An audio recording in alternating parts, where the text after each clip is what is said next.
دوستو اگر آپ مسلمان ہیں اور مسلمان گھر کے اندر پیدا ہوئے ہیں تو یہ ویڈیو آپ کے لیے بہت ضروری ہے، کیونکہ یہی وہ وقت ہے کہ جس کے بارے میں اللہ کے نبی صلی اللہ علیہ وسلم نے فرمایا تھا کہ ایک وقت وہ بھی آئے گا کہ جب فتنے اس طرح نازل ہوں گے کہ جیسے آسمان سے بارش اتر رہی ہے۔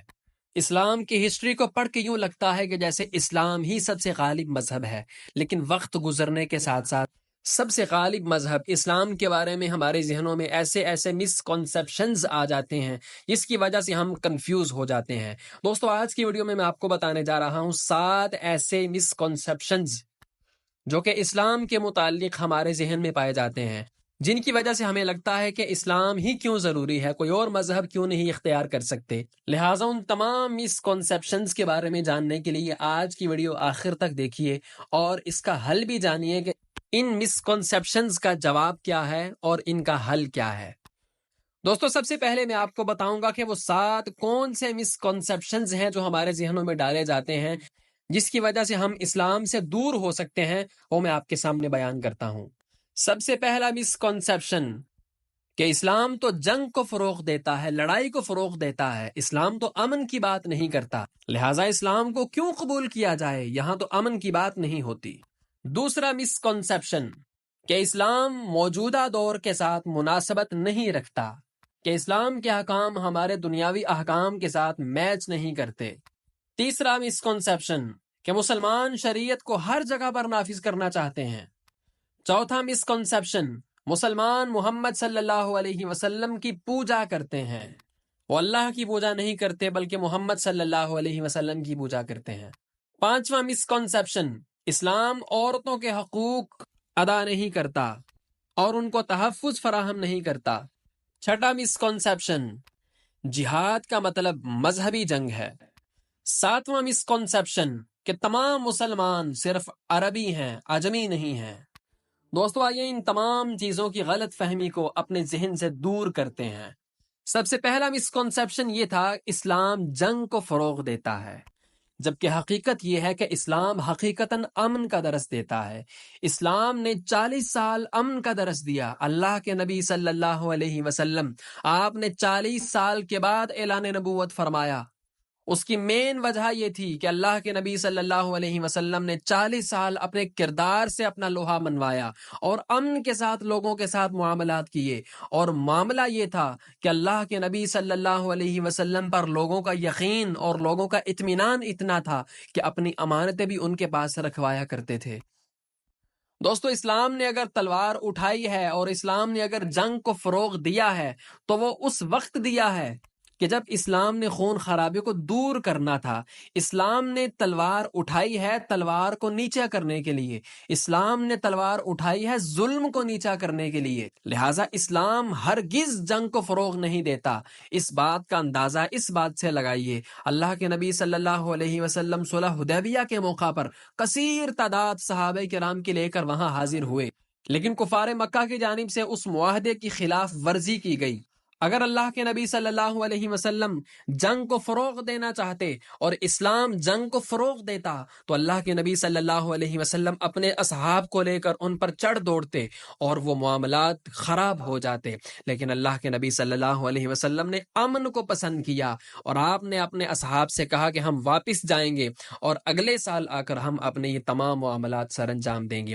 لہٰذا یہ کانسیپٹ ذہن سے بالکل درست کرنا چاہیے کہ اسلام ہرگز جنگ کو فروغ نہیں دیتا، بلکہ اسلام جنگ کا حکم اس وقت دیتا ہے کہ جب ظلم اپنی حدود کو کراس کر جائے اور اس کا کوئی حل باقی نہ رہے، اس وقت اسلام جنگ کا حکم دیتا ہے۔ دوسرا مسکنسیپشن جو اسلام کے بارے میں دیا جاتا ہے وہ یہ ہے کہ مسلمان شریعت کو ہر جگہ نافذ کرنا چاہتے ہیں، جبکہ دوستو اس کی حقیقت یہ ہے کہ اسلام دین کو صرف مسلمانوں پر نافذ کرنا چاہتا ہے۔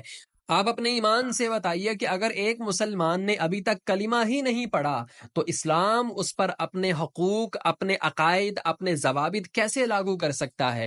اسلام اپنا حق اسی پر جتاتا ہے کہ جو یہ پڑھتا ہے لا الہ الا اللہ محمد الرسول اللہ اور اسلام کے اعمال میں، احکام میں داخل ہو جاتا ہے۔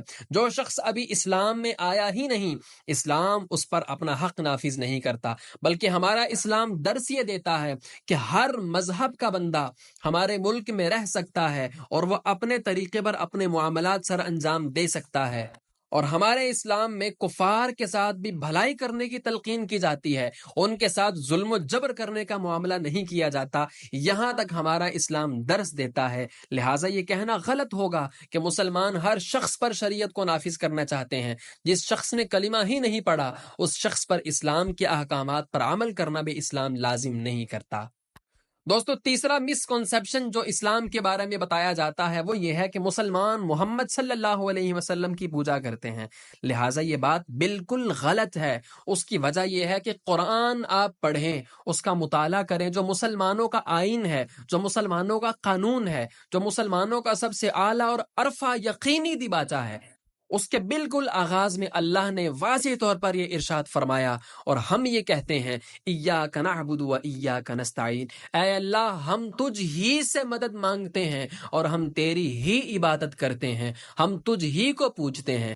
لہٰذا یہ کہنا غلط ہوگا کہ مسلمان محمد صلی اللہ علیہ وسلم کی پوجا کرتے ہیں۔ محمد صلی اللہ علیہ وسلم اللہ کے بڑے پیارے بندے اور آخری نبی ہیں اور رسول ہیں، جو اللہ کا پیغام لے کر ہمارے تک آئے اور ہمیں بتایا کہ اللہ ایک ہے اور تم نے اسی کی عبادت کرنی ہے اور تم نے اسی سے مدد مانگنی ہے۔ لہٰذا یہ بالکل غلط ہے کہ لہٰذا مسلمانوں کے بارے میں یہ بات کی جائے کہ وہ محمد کی پوجا کرتے ہیں۔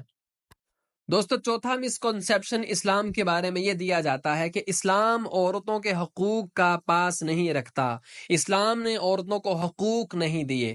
لہٰذا یہ کہنا بالکل غلط ہے، جس کی وجہ واضح طور پر یہ ہے، اللہ کے نبی صلی اللہ علیہ وسلم جنہوں نے اس دین کو ہمارے لیے آسان کیا، ہمارے اوپر نافذ کیا، ان کا عمل یہ تھا کہ وہ اپنے بیٹی فاطمہ کے لیے کھڑے ہو جایا کرتے تھے، ان کا ہاتھ چوما کرتے تھے، ان کو اپنی جگہ پر بٹھایا کرتے تھے، اور آپ کا اپنی بیویوں کے ساتھ معاملہ یہ تھا کہ بڑی بھلائی والا معاملہ فرمایا کرتے تھے۔ اپنی امی جان کے بارے میں جو آپ کے جذبات تھے وہ بڑے اعلیٰ اور عرفہ تھے۔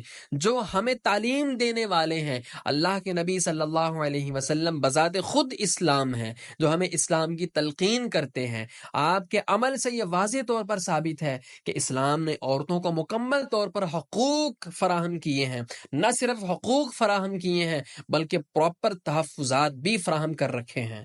اور واضح طور پر ہمارے آئین قرآن کے اندر موجود ہے کہ جہاں مرد کو وراثت کا حصہ ملے گا وہیں عورت کو بھی وراثت کا حصہ ملے گا، اور ہر جگہ پر اسلام نے عورت کو بھی پریورٹی دے رکھی ہے اور عورت کو بھی تحفظ فراہم کیا ہے کہ وہ بھی اس معاشرے کا ایک اہم ترین حصہ ہے۔ اس بات کا اندازہ اس بات سے لگائیے کہ اللہ کے نبی صلی اللہ علیہ وسلم نے ایک عورت کے بارے میں فرمایا جب وہ ماں بنتی ہے، فرمایا الجنت تحت اقدام امہات المؤمنین، جنت ماؤں کے قدموں کے نیچے ہے۔ اس سے بڑھ کر کسی عورت کو کون سا مذہب تحفظ فراہم کر سکتا ہے؟ دوستو، پانچواں مسکنسیپشن اسلام کے بارے میں یہ دیا جاتا ہے کہ اسلام موجودہ دور کے ساتھ مناسبت نہیں رکھتا۔ اسلام اپنی بات کرتا ہے جبکہ موجودہ دور کچھ اور کہتا ہے، جبکہ حقیقت یہ ہے کہ جو اسلام نے آج سے 1400 سال پہلے بیان کر دیا قرآن کے اندر، حدیث کے اندر، وہ باتیں آج ثابت ہو رہی ہیں۔ جو باتیں اللہ کے نبی صلی اللہ علیہ وسلم نے 1400 سال پہلے ارشاد فرمائی تھیں، ہمیں آج ان کا واضح ہونا نظر آ رہا ہے۔ اور قرآن کو اگر ہم پڑھ کے دیکھیں تو قرآن ایسی سائنسی تحقیقات بتاتا ہے کہ جس کو پڑھ کے بندے کی عقل دنگ رہ جاتی ہے، اور ایک آیت سے انسان اتنا علم سیکھ سکتا ہے کہ جتنا وہ 1000 کتابیں پڑھ کے بھی علم نہیں سیکھ سکتا۔ اور قرآن جگہ جگہ پر ایک بات کرتا ہے، افلا تتفکرون، تم کیوں قرآن کے اندر غور و فکر نہیں کرتے؟ یہ جو اللہ نے ستارے بنا رکھے ہیں، چاند بنا رکھا ہے، سورج بنا رکھا ہے، زمین و آسمان بنا رکھے ہیں، بغیر ستون کے آسمان کھڑا کر رکھا ہے، اس کی حقیقت کیا ہے؟ یہ ہمیں اسلام ہی تو بتاتا ہے۔ سائنس کا اولین جو حصہ ہے وہ قرآن سے سمجھ آتا ہے، میتھمیٹکس کا اولین حصہ قرآن سے سمجھ آتا ہے، جتنے بھی علوم دنیا کے اندر ہیں ان کا آغاز قرآن سے ہوا ہے۔ لہٰذا یہ بات کہنا غلط ہوگا کہ اسلام مناسبت نہیں رکھتا، بلکہ اسلام ہر چیز کی جڑ ہے۔ اور اسی سے لوگ آگے بڑھ کر تمام معاملات کرتے ہیں۔ سائنس کی کتب کے اندر آج بھی یہ بات واضح طور پر موجود ہے کہ آغاز کے اندر مسلمان سائنسدانوں نے بہت بڑی ایجادات کی، اور ان کی ایجادات کے پیچھے صرف ایک چیز تھی، وہ قرآن کی تلاوت تھی اور قرآن کو سمجھنا تھا۔ دوستو، اسلام کے بارے میں چھٹا مسکنسیپشن یہ ہے کہ تمام مسلمان عرب ہیں، کیونکہ ان کا قرآن عربی کے اندر ہے، لہٰذا ایسا کہنا غلط ہوگا۔